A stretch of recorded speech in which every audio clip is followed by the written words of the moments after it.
Assalamualaikum warahmatullahi wabarakatuh. Hello everyone, welcome back to my YouTube channel. Kali ini sesuai judul, aku akan membahas sedikit mengenai teks dan hypertext. Sebelumnya, mohon izin memperkenalkan diri. Nama saya Taruni Madia Citra Kurnia Dewi, NIT 1941012 dari jurusan Nautika 4 Alpha. Sebelumnya, jangan lupa klik like, comment, dan share ke teman-teman kalian. So, let's keep watching. Penggunaan teks seringkali kita temui dalam kehidupan sehari-hari. Pengaruh penggunaan teks terhadap perkembangan kehidupan sangat penting sebagai contoh untuk menyampaikan informasi, memasarkan produk, mempengaruhi kehidupan. Maksud dari mempengaruhi kehidupan ialah sebagai kata-kata motivasi. Dan pengertian dari teks sendiri adalah data yang terdiri dari karakter-karakter yang menyatakan kata-kata atau lambang-lambang untuk berkomunikasi oleh manusia dalam bentuk teks. Bagian terkecil dari teks adalah karakter-karakter yang membentuk sebuah kumpulan kalimat, akan membentuk sebuah paragraf, dan dari paragraf tersebut akan digunakan untuk menyampaikan pikiran. Dalam sistem multimedia, teks memiliki fungsi yaitu yang pertama, untuk menjelaskan bagaimana cara kerja sebuah aplikasi, yang kedua, untuk memandu user dalam menjelajahi sebuah aplikasi. Kemudian yang ketiga, menyampaikan informasi. Teks teknologi. Buku umumnya terdapat banyak sekali teks.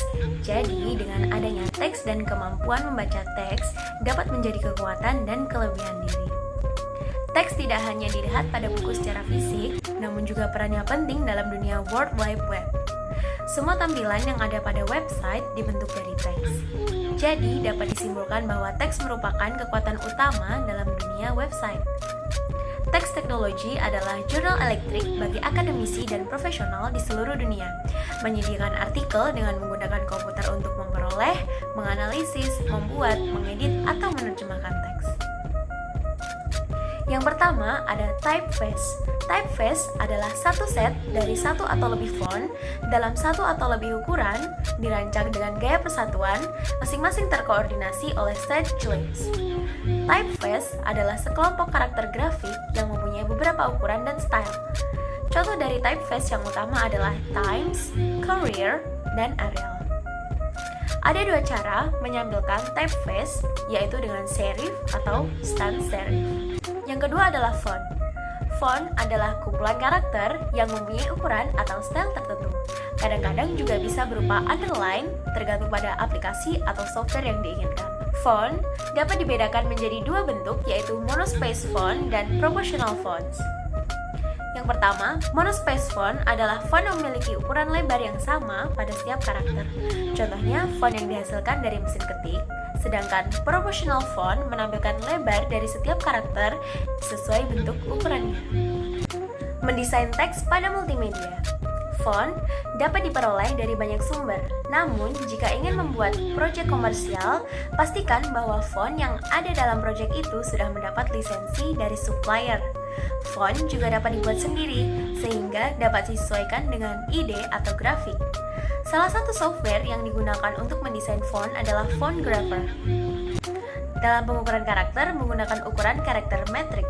Umumnya, teks diukur dalam satuan points. Manfaat teks dalam multimedia.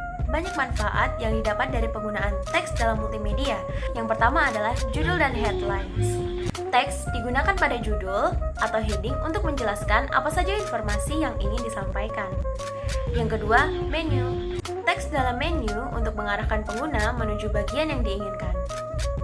Kemudian, navigasi.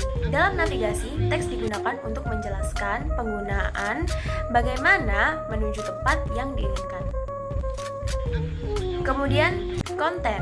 Pada saat mencapai bagian yang diinginkan, pengguna dapat mengetahui apa yang ada pada bagian tersebut, misalnya pada bagian isi dari sebuah website. Dengan adanya multimedia, memungkinkan tampilan teks dapat lebih dinamis, seperti teks dapat bergerak, berubah warna, serta berinteraksi dengan user. Penggunaan teks multimedia seperti teks dan gambar, teks dan animasi, teks dan suara, dan teks dan interaktif. Hypertext dan hypermedia. Pengembangan teks menjadi lebih interaktif adalah hypertext dan hypermedia. Teks yang umumnya tercetak pada buku atau secara fisik lebih bernilai dan memberikan informasi lebih banyak pada saat diperoleh dalam komputer.